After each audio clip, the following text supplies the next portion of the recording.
Os vereadores votaram diversos projetos de lei na última quarta-feira. Planos de intervenção urbana, autorização para a obtenção de empréstimo para a cidade, alteração nas leis do funcionalismo público, entre outros. Confira as aprovações. Projetos que promovem melhorias viárias em algumas regiões da cidade foram aprovados em segundo e definitivo turno. São os planos de intervenção urbana. O PIU Setor Central foi aprovado por 44 votos favoráveis a 7 contrários. Votação com quórum qualificado de 2/3 dos vereadores. Um mínimo de 37 votos por se tratar de uso e ocupação do solo. O projeto prevê a regularização de imóveis e propõe uma adequação aos estacionamentos da região. Para o PSOL, faltou discutir o tema com a sociedade civil. Encaminha o projeto para a Câmara Municipal com um texto original. Depois, quando vai para a segunda votação, em cima da hora, como foi esse também aqui do PIU Central, é de apresentar substitutivo, emendas, sem dar oportunidade de audiência pública, sem dar oportunidade da sociedade ter acesso ao que está sendo discutido, que está sendo votado ali. Por isso a bancada do PSOL está votando contrário. E nós fizemos aqui várias ações em favor da revitalização do centro da cidade de São Paulo. E hoje é mais uma prova disso. A gente está votando um projeto de lei que vai dar as condições para fomentar comércio, para as pessoas virem dos bairros para a região central, com mais vagas de estacionamento, melhorando o sistema viário do centro da cidade, transporte público, transporte coletivo. O plano de intervenção urbana Arco Pinheiros qualifica o território urbanístico da zona oeste da cidade. O texto substitutivo da liderança do governo foi aprovado em segundo turno de votação com emendas. Uma das principais ações é a de incentivar a habitação de interesse social, também votado em quórum qualificado. Foram 45 votos favoráveis e 7 contrários. O texto propõe intervenções da infraestrutura com aumento de áreas verdes, com a criação de espaços e equipamentos públicos e melhor mobilidade urbana. Uma área de aproximadamente 15 milhões de metros quadrados. O PIU Arco Pinheiros inclui as regiões do Butantã e da Lapa. Na verdade, é uma operação urbana que já está presente, ela já é vigente ali na região. Muda para adaptar ao projeto do Nova Raposo, que é a privatização da rodovia Raposo Tavares, que é terrível para toda a população do Butantã, Rio Pequeno, Fundão da Raposo, até outras cidades da região metropolitana, porque, na prática, tira a área verde de uma região muito grande para fazer mais pista de carro, que não comprova que diminui trânsito, já tem muito estudo sobre isso, tira a casa das pessoas e coloca pedágio, ou seja, as pessoas vão ter que pagar para poder usar uma rodovia que é muito urbana. E, além disso, verticaliza muito. Mas é uma região que, para ser verticalizada, tem que ter um planejamento viário. Como que vai ficar trânsito, como que vai fortalecer transporte público, como que vai ter toda uma infraestrutura viária que não está tendo nesse projeto. Não é só você fazer alargamentos viários, estruturas viárias, parques, mas sim poder prover habitação de interesse social. Então, a gente garantindo que 35% no mínimo daquilo que é arrecadado pelos CEPACs possa ser investido em habitação, já é uma vitória para os movimentos de moradia. Aprovado em segundo turno de forma simbólica pelos vereadores, o substitutivo do Executivo, que permite a contratação de empréstimo de até 2,5 bilhões de reais, com a possibilidade de extensão do valor até 10 bilhões de reais. O objetivo é o de promover investimentos previstos no Plano Plurianual de 2026 a 2029 para uso de recursos em áreas como habitação, mobilidade urbana, meio ambiente, entre outras. O crédito poderá ser contratado junto a instituições financeiras, entidades de crédito nacionais e internacionais, públicas e privadas. O prazo é até 31 de dezembro de 2030. Durante as discussões, as bancadas do PSOL e do PT se posicionaram contra. Chegou o substitutivo que o PL trata de uma operação de crédito, um empréstimo de cerca de 10 bilhões e tirando a possibilidade de aprovação da nossa emenda que esse investimento fosse feito na periferia. Não concordamos. Achamos que a periferia está numa grande desvantagem em relação ao centro expandido da cidade e precisa de mais investimento.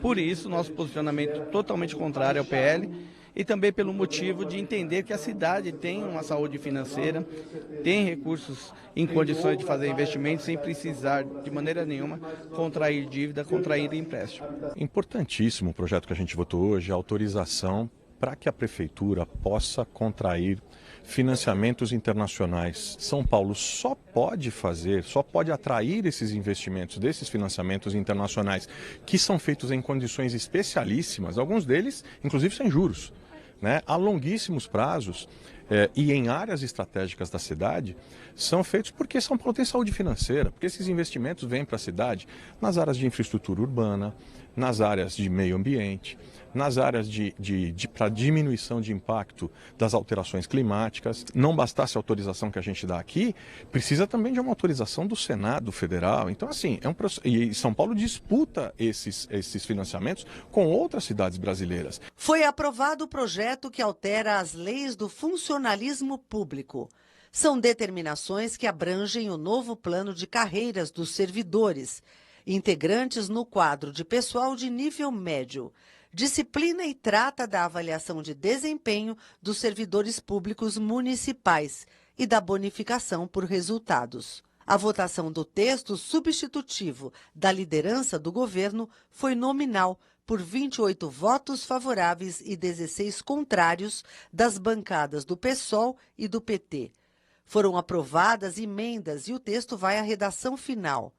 A oposição criticou o fato do projeto retirar direitos importantes dos servidores, sem o diálogo adequado com as entidades representativas. Bom, em primeira votação, era um projeto que falava sobre funcionalismo público, tinha alguns problemas e nós estávamos dialogando para melhorar esses problemas, como, por exemplo, o abono de permanência.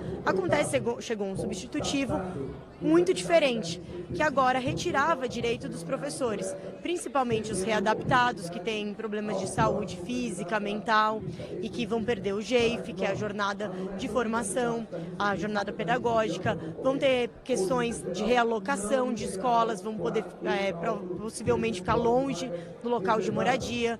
Compila uma série de legislações, né, tratando tanto do servidor público como também das administrações das subprefeituras, da própria prefeitura, como também dos servidores da educação.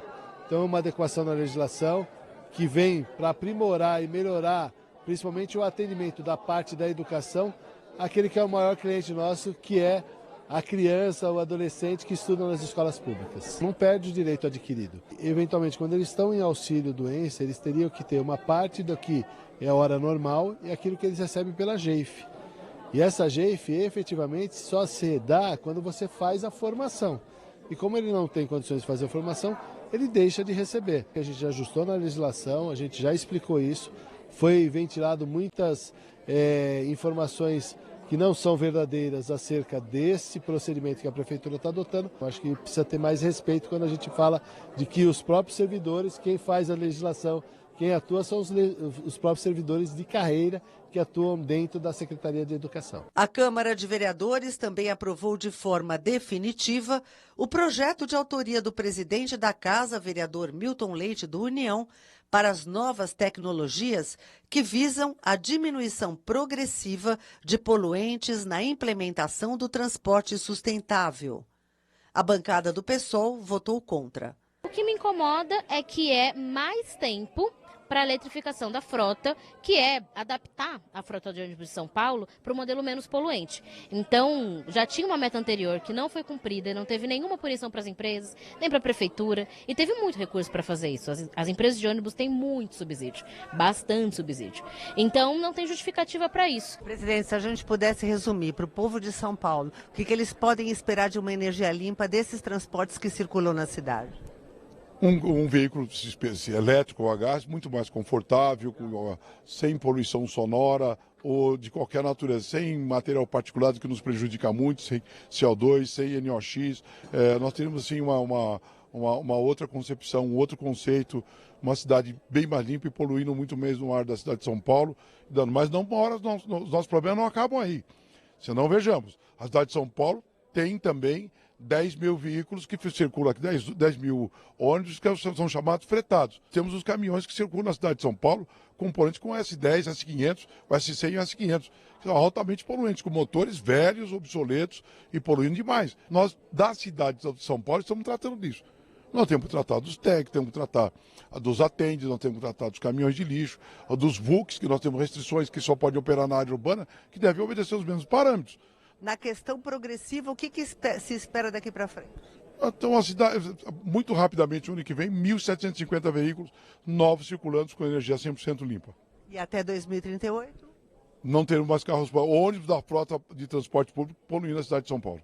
Projeto que prevê compensação de área ambiental na Operação Central de Tratamento Leste. Com a criação do Ecoparque Leste, foi discutido pelos vereadores. De acordo com o texto, há alteração do Mapa 2 na revisão do Plano Diretor para atender às necessidades ambientais e de sustentabilidade econômica da cidade com a gestão dos resíduos. A estrutura vai contar com um incinerador na região de São Mateus. A oposição foi contrária à proposta e justificou. Esse projeto é lamentável, porque vão fazer um incinerador, que é um assunto fora de moda, né? Você vai tratar com um procedimento muito fora de época, né? Você vai incinerar lixo no meio da cidade.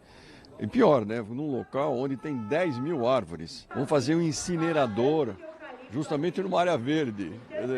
É inacreditável, do lado de uma cidade, no meio do bairro de São Mateus. Mexe com o ZER, Zona Essencialmente Residencial, com o ZECOR, Zona de Corredores, mexe no zoneamento.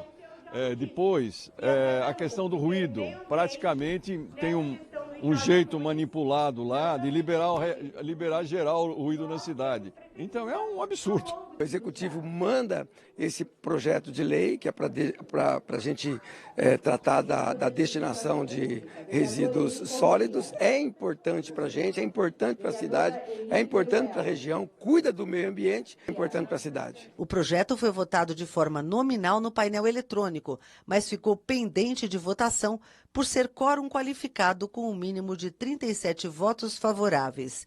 E foram 36 votos a 16.